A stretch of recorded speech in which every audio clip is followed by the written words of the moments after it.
ఏడాది తర్వాత ఓటీటీలోకి Hansika horror movie skimming ఎప్పుడు? అసలు స్టోరీ ఏంటి?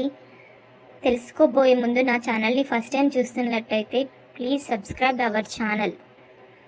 దేశముద్ర సినిమాతో టాలీవుడ్ ఎంట్రీ ఇచ్చి దుమ్ము రేపింది హన్సిక. ఆ సినిమా తర్వాత కంత్రి, మస్కా, బిల్లా, జై భవ, కందరీగా, దేనికైనా రెడీ, పాండవులు, తుమ్మెద తదితర చిత్రాల్లో నటించారు. మధ్యలో గ్యాప్ తీసుకొని కన్నడ, తమిళ, హిందీ ఇండస్ట్రీలలో తన అదృష్టాన్ని పరీక్షించుకున్నారు. తర్వాత పెళ్లి చేసుకుని అభిమానులకు షాకిచ్చిన ఈ ముద్దుగుమ్మ గతేడాది 105 మినిట్స్తో తెలుగు ప్రేక్షకులను పలకరించింది. ఒకప్పుడు ముద్దుగా బొద్దుగా కనిపించి కుర్రాళ్లకు నిద్ర లేకుండా చేసిన హన్సిక ఇప్పుడు సైజ్ 0లో కనిపిస్తుండడమే ఆమె అభిమానులకు నచ్చడం లేదు. ప్రస్తుతం తమిళంలో రౌడీ బేబీ, మ్యాన్, గాంధారి చిత్రాల్లో హన్సిక నటిస్తున్న హన్సిక ఓటీటీ వెబ్ సిరీస్లో బిజీ అవుతున్నారు. కెరీర్లో భారీ హిట్ కొట్టి చాలా రోజులు కావడంతో సాలిడ్ హిట్ కోసం ఈ ముద్దుగుమ్మ ఎదురు చూస్తుంది. పెళ్లి కావడంతో తన వయసు, ఇమేజ్ని బట్టి సినిమాలు ఎంపిక చేసుకుంటున్నారు. గతేడాది ఆమె నటించిన హర్రర్ థ్రిల్లర్ గార్డియన్ ఇప్పుడు ఏడాది తర్వాత ఓటీటీలోకి వస్తుంది. ఈ సినిమా స్ట్రీమింగ్ ఎందుకు లేట్ అయింది?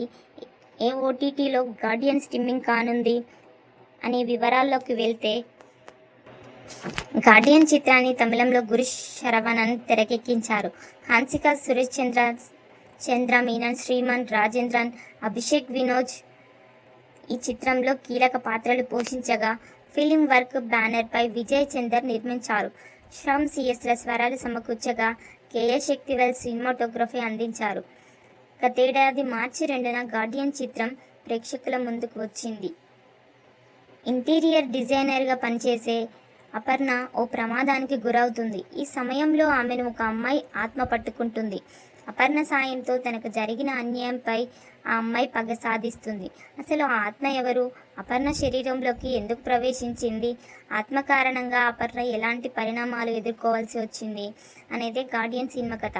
కెరీర్లో గ్లామరస్ రోల్స్కి పరిమితమైన హన్సిక తొలిసారిగా సీరియస్ రోల్లో అద్భుతమైన ప్రదర్శన చేసిందని విమర్శకులు ప్రశంసించారు. అయితే ఈ సినిమా బాక్సాఫీస్ వద్ద డిజాస్టర్గా నిలిచింది. ఈ సినిమా లాంగ్ రన్లో కేవలం 32 లక్షల నెట్ మాత్రమే రాబట్టినట్లు వెబ్సైట్లు పేర్కొంది. నిన్న మొన్న వచ్చిన సినిమాలు కూడా వారం తిరిగేలోపే ఓటీటీలోకి వచ్చి అక్కడ సక్సెస్ కొడుతున్నాయి. కానీ హన్సిక నటించిన గార్డియన్ మాత్రం ఓటీటీలోకి రావడానికి ఏడాదికి పైగా సమయం తీసుకుంది. అనివార్య కారణాలతో ఈ సినిమా ఓటీటీ వాయిదా పడుతూ వచ్చింది.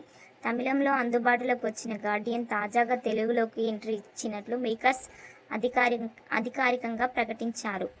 ఇలాంటి మంచి వీడియోస్ కోసం నా ఛానల్ని సబ్స్క్రైబ్ చేయండి, షేర్ చేయండి, లైక్ చేయండి, వీలైతే కామెంట్ చేయండి. నైస్ అని కానీ, అస్సమ్ అని కానీ. Thank you.